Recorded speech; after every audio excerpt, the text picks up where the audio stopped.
super great. No, probably not. But if he got this close, why not get her throat? If you got her upper arm, then another 8 inches, another foot, you could have had her throat. I can't imagine that he has a, super sound mind at this point. He seems like he's a little bit unhinged. You think he's just going ape shit? I feel like maybe a little bit. He ran into the shadow people with no disregard for his own life. Yeah, but he thought they were his ancestors. Yeah, but they're like creepy shadows. That's true. And you know what? To your point, they consult the ancestors in the spirit house. And he is one of the elders? Yeah. So he knows what the ancestors look like. Right. So either, and we don't really know from his point of view, they don't look like the ancestors that he normally sees, or they do. Maybe this is what they look like. Yeah, I don't know. We'd never find out, which really sucks. But to your point earlier, they're probably calling his name, and they've probably taken a form, which we know they do. Yeah. So he could very well be seeing them as he normally sees them. But exactly, and that's where Kaylin, as soon as she gets cut in her arm, she regrets that she hesitated. As you do. Yeah. Oh, fuck, that was stupid. He really fucking hurt me. Hey, you really hurt me. And so she decides to take him by his neck and consume him with her power and then shove him into the shadow people. Yeah. So the whole point of this was that Richard doesn't know she's a confessor. Right. So she takes him with her power and he's like, command me. And we know, right? Command me, mother confessor. But she doesn't want Richard to hear that. So he goes, command me. And she shoves him into the shadow people, preventing anybody from hearing those words. Every time so far in this chapter that they call her mother confessor, she leaves that out whenever she's doing the translation. Yeah. She's being fucking shady. For sure, though, if Richard's not stupid, that he's heard that same word spoken in the other language before her name. Right. Every time. He has heard the term now. Right. He's like, I don't know what that word means, but whatever it is a thing that you won't tell me. For sure. So, after she does that and Toph ends up dying, she gets to sit in and rips the stone from his hands with, a lot of difficulty. It was not super easy. How old is Sidon? I think I was picturing, 8? Maybe 6? Because he can't be much older, because then he would start doing, man things. Maybe he's younger. I feel like she struggled a lot more than she needed to here. He could have had a tight death grip on that thing, but, an 8-year-old kid, I could get it out of his hand. I'm sorry. If there's shadow people trying to fuck shit up, you knock the kid in the head and go, hey. I was just going to say, if you have to scratch him a little bit to get it out of his hand, you just grab the stone and pull away. Never mind his comfort. Oh, I don't want to hurt his fingers. No, you just get it out of his hand. Mm-hmm. You just hit him in the head. Or knock him right the fuck out. Give me that. Or if you bite fingers. For whatever reason, that's always a thing. They'll let it go right away. Wow. You're savage as fuck. I'm just saying, this is the kid's gotta drop the thing, okay? No, I love that about you. You can't be fucking around and wasting time at this point. Right. Lose a finger, whatever. Right, they're coming in, so literally every second matters. Right. If I give you a little concussion, no big deal. It'll be fine. Kaylin finally gets the stone, and she shoves it back into the pouch. And then, one by one, the shadows start to disappear. And Richard's still killing them for a couple seconds, it seems like. Some stragglers that are just like, no, I'm going to go after this guy instead of disappearing. But eventually, they're all gone. That whole time he was whipping that sword, this far from her fucking face, too. Yeah. She was not cool with it. It kind of reminded me, story jump, in Star Wars when she's got that weird, what is it, Queen Amidala has that weird slug thing crawling on her. Anakin jumps on her and, like, slashes it just inches away from her face. And you're like, oh my gosh, had he missed? It was just like that. Richard knows what he is doing with the sword. He has control over this thing. Now, there's that weird thing where you can't get killed by the sword or hurt by the sword if you're innocent. Now, does that, like, apply to, like, collateral damage? Like, if he slices through somebody who is bad, but you're just standing on the other side of them and you get nicked by the tip?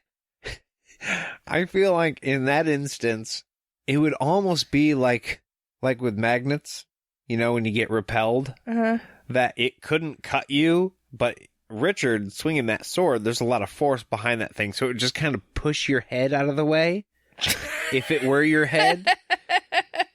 So you wouldn't get cut with it, but it'd still feel like you got hit by a fucking car.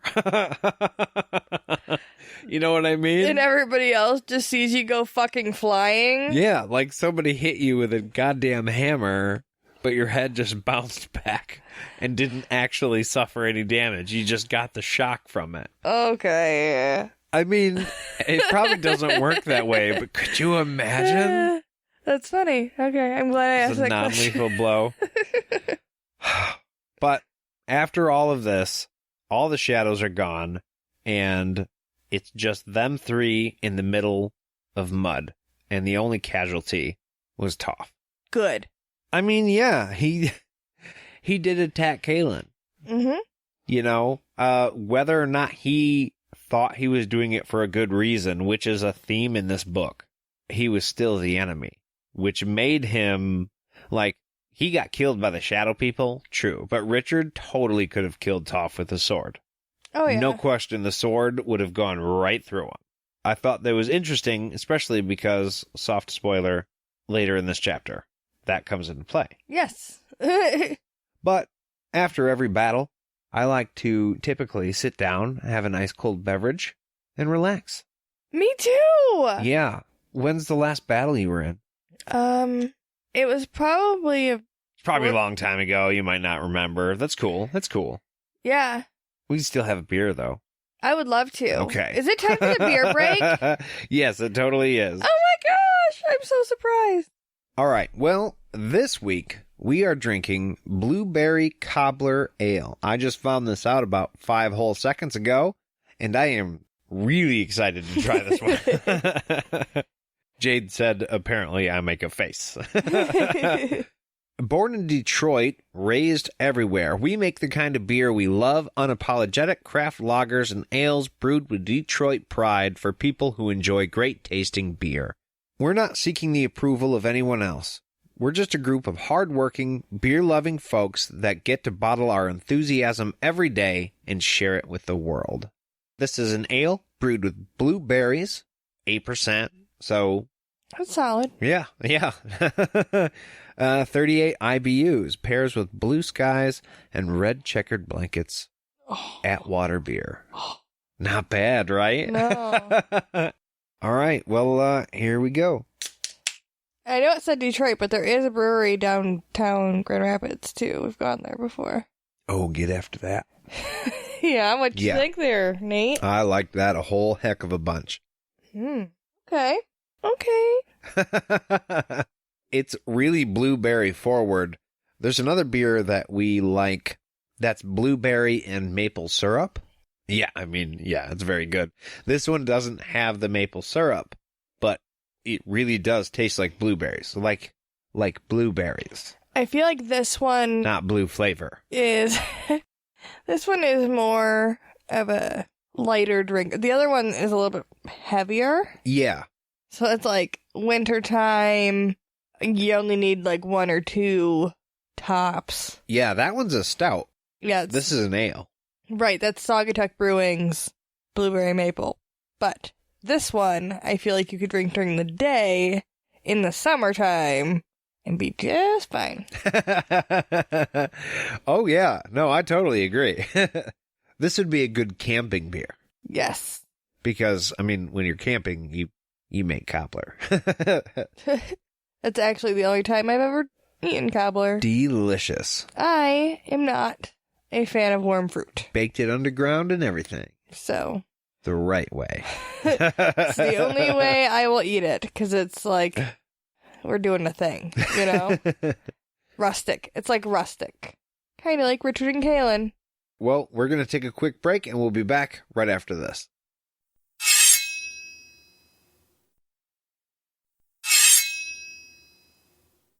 And we're back. So Kaylin has this thought about how they almost died to save one person, even though she had, like, explicitly told the Seeker he couldn't do that. And it made me think about how, no, I don't think they did, though. They didn't go after the Nightstone just for Sidon. Or at least I didn't think so. They were going after the Nightstone because they had to take care of the Nightstone, I think, right? Yeah, they would have had to get it back in the pouch one way or another. Like, even if this would have been somebody they didn't give a shit about, they would have done this. It wasn't like they were trying to save Sidon, because I feel like the Shadow people would have attacked everybody else eventually too, right? Yeah. Oh, yeah.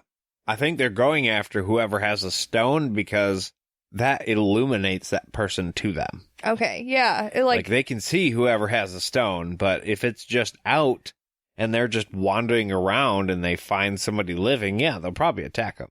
Yeah. I was going to say, like, creepers in Minecraft, but I really don't know anything about those. I really don't know how. Never mind. Ignore that. Yeah, so I feel like that was a little bit of an exaggeration on Kaylin's part, because no, bitch, you didn't try to risk your lives to save one. You risked your lives to, like, cover your blunder, because also, it's Richard's fault in the first place that this is even happening. He should have kept a tighter watch on his shit. I mean, yeah, kids get into shit, but it's like a gun. It's kind of funny, though, because this thing is much more dangerous than what we know about Richard's sword so far. Yeah, right. Like, his sword is a magical sword, but this thing literally calls death towards it. Right. So, maybe keep an eye on that. Right, like tie it to your belt loop or something? Right, keep it with fucking you. Don't just leave it sitting off anywhere. Have a fanny pack. Like, there you go, fanny. This is the one acceptable instance in which you can wear a fanny pack and it's okay. So go for it. I feel like never gonna get this chance again. This in, like, theme parks. Okay, yeah, that's true. So everybody starts to gather around, and Westlyn comes, and first Kaylin gives Sidon to her, and she passes Sidon off to his dad, Savidlin. She goes to give Kaylin a big old hug. I, personally, would have hugged my son a little bit longer, because, you know, I feel like he might have died. It was a little bit close, but she's thankful, I get it. She's trying to show gratitude or whatever. Yeah, I think she's just trying to take the time to thank Kaylin, but maybe this has to do with their being strong and being able to handle shit. Oh, yeah. You know, showing weakness would have been doing what I would imagine every single mom would do after getting their child back from a situation like this, is hold on to them. Yeah. For as long as possible. And weep. Right. Just from relief alone, you know? Yeah. But she's like, all right. Quick hug, pass you off to the dad. I think she's a good lady. Yeah. I don't think this was her being callous. I think this was just... No, I think she does take Sidon back, too, eventually, and then start hugging him again, but I don't know. It was just something I noticed. And then, speaking of breaking down into tears, Kaylin goes to her knees on the ground, sobbing, because of her hesitation and what it could cost everybody. And after, like, 30 seconds, she's like, oh, can't show anybody my weakness by doing this. And I'm like, it's a little late.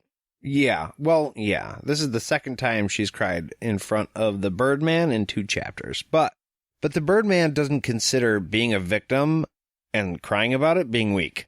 So he's not judging her right now. And in fact, he comforts her.